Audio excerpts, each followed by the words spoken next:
Ya salam kabeh, sehat-sehat kabeh. Pokoknya jiwa kita jiwa istighfar ini sekarang. Dunia kan hanya ora penting-penting amat lah. Urip mati barang jandala ora penting. Sing penting kowe oke ora karo Gusti Allah kan gitu.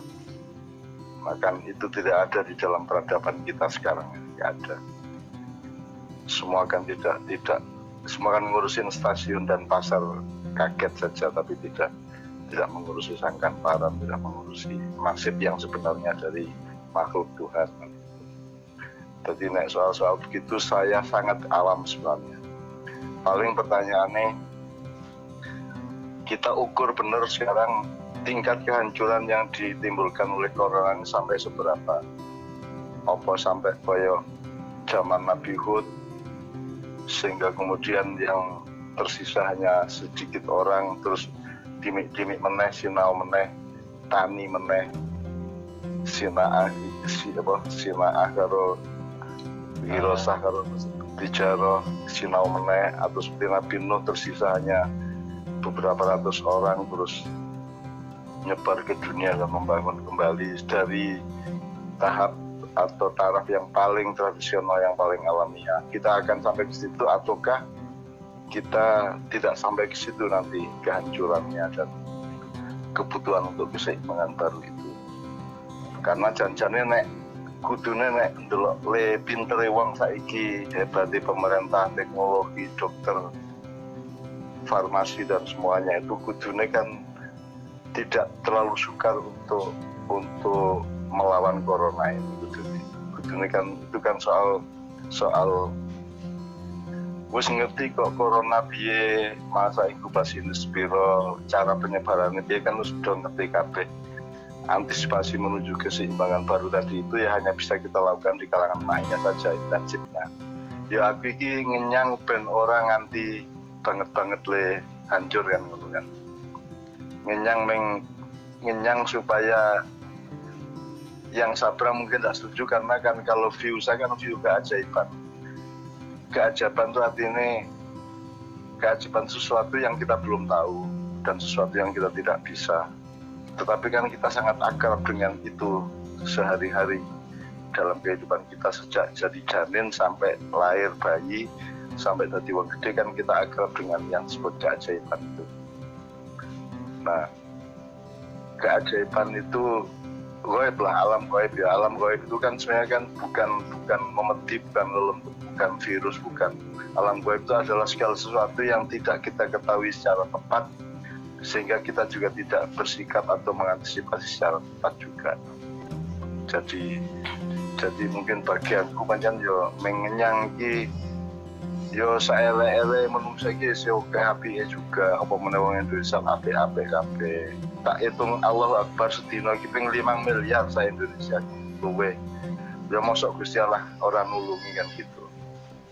Kalau soal perubahan yang akan harus terjadi kan nek perasaanku kan tidak akan mendasar juga. Ya paling ya muteri ekonomi piye, muteri atine wong piye, tapi kan tidak mendasar, tidak sampai ke soal kita janjane sangkan parane kowe karo sing gawe kowe susuke piye, kan kita ini kan muter-muter aja.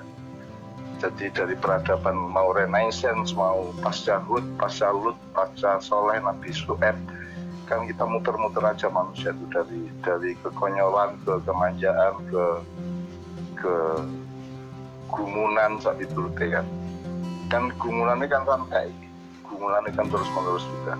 Jadi kita tuh tidak berubah semuanya manusia, yang berubah adalah dia dipaksa untuk berputar secara berbeda, untuk berdialektika secara berbeda, secara keduniaan, tapi di wilayah-wilayah yang sejati, yang di wilayah yang memang Jawa jenenge sangkan paran, tapi ya tidak akan ada perubahan apa-apa menurut saya.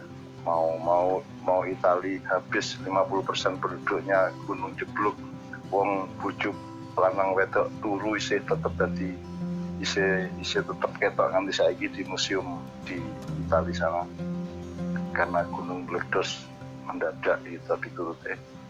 Nah, tak baleni soal bagianku, saya kira memang saya tidak terlalu memahami hubungannya wong dunia untuk dunia ini gitu.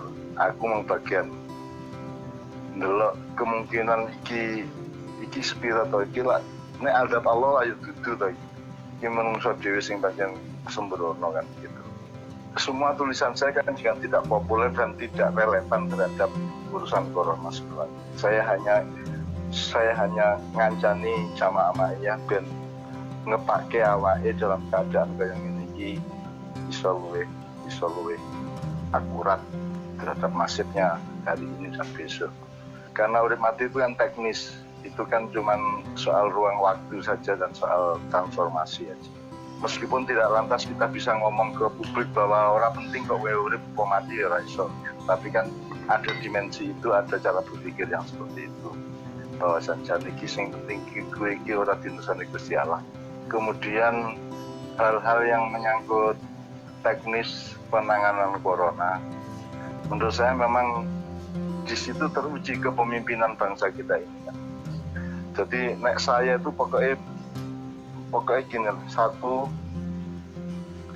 kan iki balik nang atine dhewe, balik nang nasibe dhewe, balik nang posisinya sendiri-sendiri, ya balik nang silmine dhewe. Jadi setiap orang itu sekarang selamat atau tidak kan kalau di Maia kan elaborasinya sangat luas.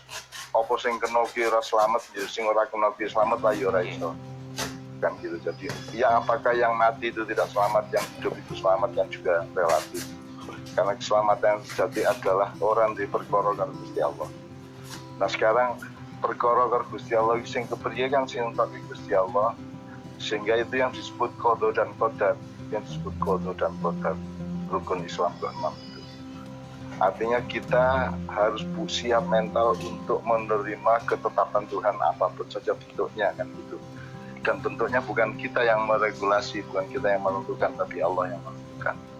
Nah, kalau kita kembali ke situ, mudah-mudahan terus Gusti Allah jadi sayang dengan kita punya sikap pasrah seperti itu. Mudah-mudahan itu menghasilkan rasa ora tegone Gusti Allah nang awake dhewe, dan karena kita juga masih ditugasi macam-macam dalam waktu yang mungkin cukup panjang setelah sekarang ini, sehingga mudah-mudahan Tuhan tetap memberi tugas kepada kita, bukan tetap tidak membunuh kita atau tidak mematikan kita, tapi mudah-mudahan kita tetap dipercaya untuk bertugas. Semua teman-teman Maia di tempatnya masing-masing oleh Tuhan masih diberi kontrak untuk melanjutkan perjuangannya. Salah satu efeknya adalah gue tetap urip kan gitu, aku tetap urip kan. Meskipun tetap ada qada dan qadar itu sejak awal sudah kita sumpahkan kepada Allah, kita akan terima qadanya maupun qadarnya. Qada itu artinya adalah hukum timbal balik dari perilaku kita di hadapan Tuhan, terus Gusti Allah nggawe vonis apa kan manut. Kalau qadar itu kan terserah Tuhan arep nguripke sapa mateni sapa kan terserah dia, itu namanya qadar. Kalau qada itu ada hubungan dialektis dengan perilaku kita. Nah, mudah-mudahan satu kowe dhewe yang ikut streaming ini mudah-mudahan selalu berjiwa istighfar. Nomor dua, teman-teman jamaahnya juga mudah-mudahan merupakan faktor yang menjadikan Allah menyelamatkan seluruh bangsa Indonesia. Nomor 3, rakyat Indonesia menurut saya kan rakyat yang terbaik di dunia. Dalam keadaan koyo ngopo wae mereka itu daya survivalnya luar biasa tinggi. Sedia koyo ngopo ki guyon ya toh. Menurut saya ada opsi dari Allah bahwa tidak ditolongnya manusia oleh Tuhan itu kan bisa tidak karena dia sendiri, tapi ada yang namanya syafaat, ada yang namanya barokah, ada yang namanya kolusi atau hak prerogatif kan gitu. Jadi kan Gusti Allah kan ngomong, aku ora kira menghadap wong-wong sing karo kowe kuwi kan gitu kan. Ganti cukup kowe selawatan, cukup kowe seneng Kanjeng Nabi, kowe wis bebas azab Allah. Gitu. Bebas azab Allah tidak sama dengan tidak mati loh ya. Itu artinya kita selamat dalam kehidupan yang abadi nanti. Yang orang tidak percaya sampai hari. Nek prasaku ya sejauh ini ya. Ora kok itu ora kaya sing kok khawatir tiba-tiba. Itu bukan berakhir, tapi itu akan segera mereda. Bentuk redanya itu juga tidak bisa kita regulasi, tidak bisa kita rumuskan, tetapi nek prasaku sangune wong Indonesia iki luar biasa ya Tuhan Allah. Rakyat Indonesia itu menaki, dan menurut saya kok Allah akan tetap memperhitungkan keselamatan bangsa ini berdasarkan lain demenake rakyat Indonesia kuwi gitu. Tolong teman-teman tiap malam selalu sholat malam dan selalu minta kepada Allah. Jadi istighfar sing akeh.